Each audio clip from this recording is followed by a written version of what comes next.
자, 국민 여러분 안녕하셨습니까? 인도태평양 전략연구원의 최수영입니다.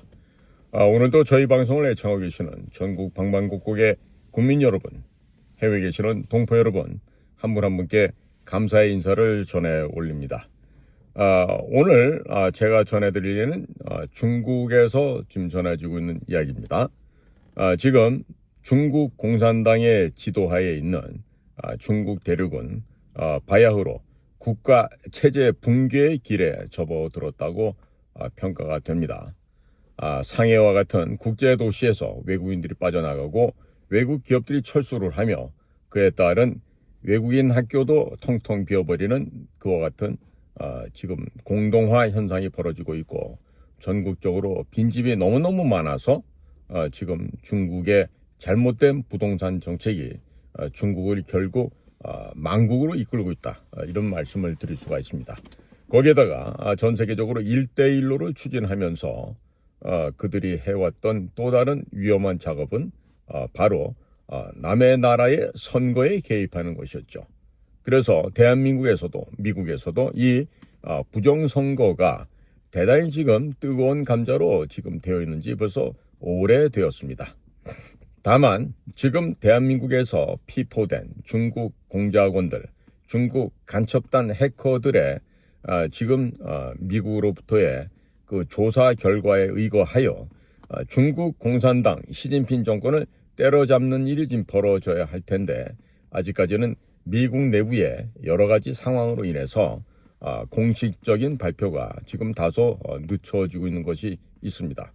그러나 우리가 명심해야 될 것은 분명히 있었던 이 부정선거를 밝혀내는 일이고, 그리고 미국에게만 전적으로 의존해서는 안 된다는 것이죠. 지금 예를 들어서 이번에 60일 전쟁을 하면서 지금 대통령 새로 뽑아야 되는데 지금 부정선거 때문에 투표를 하나마나입니다. 이렇게 하면서 자포자기해버리고 낙담하는 분이 있습니다. 하지만 이번 대통령 선거는요, 지금 친중 매국노 그룹 대 친미 애국 보수 집단 그룹으로 이렇게 프레임을 나눠야 됩니다. 자유민주당이나 국민의힘이나 지금 중국 공산당의 1중대 2중대로 지금 격화되어 있는지가 이미 오래된 과거가 되고요. 그 같은 중국의 영향력 하에서 숨도 제대로 못 쉬는 민주당과 그리고 국힘당을 동시에 제거해 버리면서 지금 새로운 신당을 창당하는 것도 고려해 봐야 하겠습니다. 특히나 윤석열 대통령이 주도하는 그러한 신당 창당이 김문수 후보를 내세워서 대통령을 당선시키는 전략에 올인하면서 동시에 박근혜 대통령도 그 신당에 영입을 해서 새로운 자유우파 진영을 조직하게 되면은 충분히 승산이 있는 게임이 될 거라고 믿어 의심치 않습니다.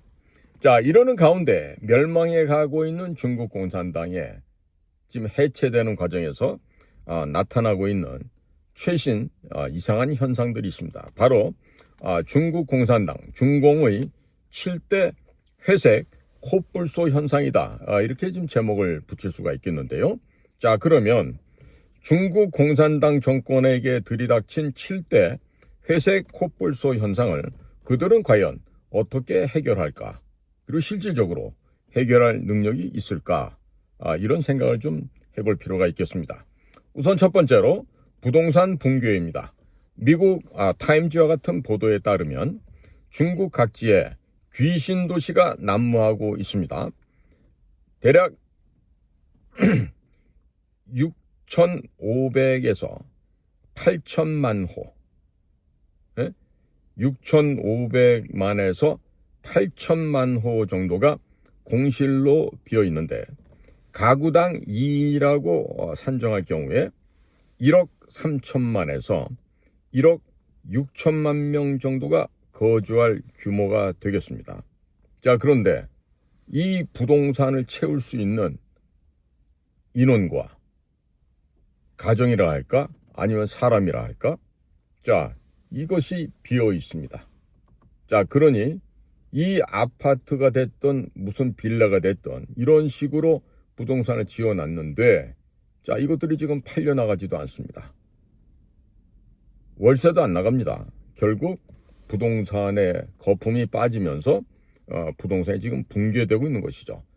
가장 치명적인 중국 공산당이 멸망하는 이유 가운데 하나가 바로 이 부동산 붕괴라고 할 수가 있겠습니다. 자, 두 번째로는요, 지방 정부의 채무입니다. 이 지방 정부 채무가 지금 100조 위안, 1위안이 얼마죠? 지금 180원, 한 200원 되죠. 곱하기 100조 해보십시오. 얼마가 되는지. 네. 자, 그러면 이 경제적으로 가장 중심지라고 하는 샹하이에서조차 지금 공무원 월급을 줄 돈이 없다 그럽니다. 자, 그래서 이것을 대형 사찰로부터 돈을 빌려서 차용을 해서 지금 공무원들에 대해서 지금 월급을 준다는데 그것도 지금 다 바닥이 났다 그러죠. 자, 그럼 앞으로 돈을 찍어낸다고 이 문제가 해결될 수 있겠습니까? 그렇게 되면 인플레가 심해져서 금방 더 빨리 폭삭망해버리겠죠. 자, 세 번째입니다. 중국은요, 일당 독재입니다. 중국 공산당에 의해서 지배 통치되는 구조이고 또 그 지배 통치 구조 하에서 상당히 많은 수가 국가 공무원으로 지금 봉직을 하고 있습니다. 그런데 그 숫자 놀라지 마십시오. 우리나라 인구보다 많습니다. 8천만 명이 중국의 공무원이라 그럽니다. 그런데 이 8천만 명에게 매월 급여를 줘야 됩니다. 봉급을 줘야 돼요. 그런데 돈이 없습니다. 자, 은행에도 어떻게 할 방법이 없습니다. 자, 이와 같은 공직자들의 배를 굶겨야만 하는 상황이 되어 있습니다. 무장경찰, 혹은 공안, 일반 의사, 선생, 일반 공무원들. 자, 돈을 내어줄 돈이 없습니다.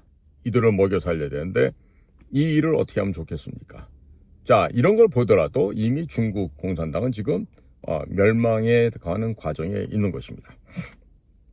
자, 네 번째는 우리나라도 심각한 문제지만 중국도 노인 인구가 2억 명을 넘고 있습니다. 그러면 그 노인들은 일자리가 없지 않습니까? 퇴직금을 받고 또 종신보험이나 이런 걸 받았고 살아야 되는데 지금 2억 명이 넘는 농촌 이 노인 인구 가운데 퇴직금을 받은 사람이 지금 8천만 명이고 또 농촌에서 양로금을 받는 이는 1억 2천만 명이라 그럽니다. 자, 그러면 이와 같이 많은 사람들, 일자리도 없는 이런 나이 들은 사람들에게 어떤 식으로 재원을 마련해서 이분들의 삶을 경제적인 지원을 할 수가 있을까요? 정말 해결 불가능한 그런 문제가 되겠죠. 다섯 번째로는요, 지금 중국의 기업들이, 중국의 공장들이 해외로 물건을 만들어서 보낼 방법이 지금 사고무친한 정도로 지금 어렵게 되어버렸습니다. 자, 그러니까 수출이 제한되고 있어요. 외국에서 더 이상 이제 중국 물건을 사지 않는 것입니다. 특히나 미국이 심하죠. 자, 이러니까 수출 제한 품목이 늘어나다 보고 또 공장이 가동이 안 되고 이러다 보니까 이 제조업에 종사하던 수많은 노동자, 근로자들의 생계의 문제가 지금 심각한 현실적 문제로 떠오르고 있습니다. 자, 개인적인 파산을 넘어서 사회 전체가, 국가 자체가 지금 괴멸되어 가고 있습니다. 괴멸되어 가고 있어요. 자, 그러니까 이와 같은 상황에서 과연 중국 공산당이 얼마나 버텨낼 수 있을지 참 의문이 아닐 수가 없는 것이죠. 자, 여섯 번째로 지금 경보 수준을 넘어선 식량 위기입니다. 자, 현재 중국의 식량 가격이 국제시장 가격보다 50% 정도가 비싼 가운데 처해 있습니다. 해마다 수입량이 급증을 하고 있고 저소득자, 돈을 많이 벌지 못하는 근로자들의 식량난 문제가 더욱더 심각한 실정이라고 하는 것이죠. 자, 콩 하나의 품목만 보더라도 중국의 소위 14억 인구 규모라고 가정했을 때 통상 수입해오던 규모가 9천만 톤에서 1억 톤을 넘어서는 것이었습니다. 즉 파나마 운하를 통과하는 뭡니까 파나맥스급 벌크선을 이용한다 하더라도요. 자그마치 한 1,500회 이상을 왔다 갔다 하면서 그 콩 하나만을 상정했을 때도 실어 날라야 됩니다. 끔찍하죠. 아마 벌크선 규모를 모르시는 분들은요, 항구에 가서 보시면요, 그야말로 산입니다, 산. 응? 아파트 몇 동을 붙여놓은 것만큼 어마어마한 산인데요. 보통 그런 벌크선에 콩 하나 품목만 선적하더라도 보통 2주 정도가 소요가 됩니다. 콩을 실는 데만 2주가 걸립니다. 그러면 중국 항구에 와서 뭐 천진이든 뭐 상해든 와서 내리면 하역하는데도 한 2주 정도 걸리게 되겠죠.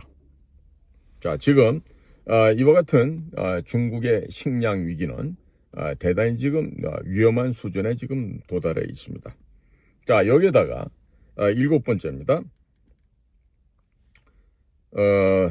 한때 그 청년들이 대학을 가면 다들 뭐 취업이 되고 뭐 쫀다 뭐 이런 얘기가 있었어요. 그런데 지금 해마다 매년 1,000만 명 정도가 혹은 1,000만 명 이상의 대학을 졸업한 대졸자들이 직장을 잡지 못하고 있어요. 취업이 불가능합니다. 자, 이런 상태가 되다 보니까 지금 중국의 젊은이들이 낙담하고 소위 탕핑이라 그러죠. 그냥 자빠져 누워 있는 겁니다. 왜? 일을 하고 싶어도 일할 곳이 없어요. 원서를 내도 받아주는 데가 없습니다. 해외 가서 석사 박사를 받고 온 사람들이 학교에 급사로 지금 취업하는 이런 참 한심한 꼴이 지금 중국 사회에서 지금 벌어지고 있는 겁니다. 자, 저도 젊었을 때 국가안전기획부, 지금의 국정원이죠. 거기서 중국팀에서 근무한 적이 있는데 그때 우리 이런 얘기가 유행한 적이 있습니다. 중국에 융숭한 대접받은 정치인치고 제대로 풀린 놈이 없더라. 또는 제 앞가림도 못하는 주제에 제발 남의 제사상에 신경 쓰지 말아야 할 텐데 이런 얘기들이 있었어요. 자, 그러니까 중국으로부터 융숭한 대접을 받았다. 근데 그 사람이 정치인이다. 그러면 제대로 풀릴까요? 안 풀리죠? 왜 그렇습니까? 융숭한 대접 속에는요, 융숭한 맛있는 밥상도 있습니다만은 술도 있고, 그런데 거기는 여자도 있고, 그리고 거기에는 또 뭐 여러 가지 현금과 각종 뇌물이 그 뒤를 또 차지하고 있죠. 이런 거를 신경 안 쓰고 그냥 주는 대로 받아 먹고 하다 보면은요, 전부 다 중국의 소위 통일 전선 전술에 다들 걸려서 나중엔 이러지도 저러지도 못하게 됩니다. 지금 대한민국에 지금 얼마 전에 한미 의원연맹에 162명이 가입했죠. 이 자들의 면면을 다 보면은 다 친중 의원연맹에 속해 있던 자들이 상당수가 들어와 있습니다. 뭐 의원식이도 들어와 있고 양쪽의 공동 의장이라고 하는 게 지금 정동영과 조경태 같은 이런 변절자들이 그 안에 들어가 있어요. 거기다가 뭐 그 삼민투하면서 미 문화원을 점거하고 가짜로 그 국정원에 들어가서 국정원을 갖다 망가뜨리고 온 있죠. 박선원이라고. 이런 자도 지금 한미 의원연맹에 들어가 있고 또 어린 나이 때부터 그 여자들만 보면 떡으로 착각하고 살아왔던 이준떡이도 거기 좀 들어가 있고 또 뭐 이현주 이런 애들도 좀 들어와 있고 보고 있으면 가구 아니에요. 거기다 지금 친중파 중국에게 포획되어서 꼼짝을 못하고 있는 권영세 이자도 지금 그 안에 들어가 있어요. 자, 이런 걸 보면서 이자들이 지금 생각하는 게 지금 자칫 잘못하면 트럼프한테 다 얻어맞아 죽을 수도 있겠구나. 이런 지금 공포를 느끼고 있는 것이죠. 자, 이번에 지금 얼마 남지 않았습니다만은 우리 자유우파 진영에서 우리 올바른 대표를 선발을 해서 무참하게 산사태가 나듯이 랜드슬라이드로 좌파 진영을 뭉개서 척결을 해야 된다고 생각합니다. 대한민국의 국민들은 현명하시기 때문에 올바른 선택을 하실 수가 있을 거예요. 자, 그러니까 제가 오늘이 지금 4월 7일인데 아까 방송에서 올린 것처럼 지금 우리의 당당하고 자랑스러운 우리의 대표자 후보가 있습니다. 바로 김문수 고용노동부 장관이시죠.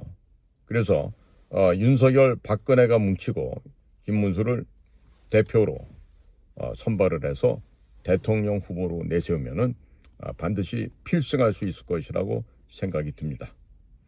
자, 오늘도 저희 방송을 경청해 주셔서 감사를 드립니다. 저는 인도태평양 전략연구원 최수영입니다. 고맙습니다.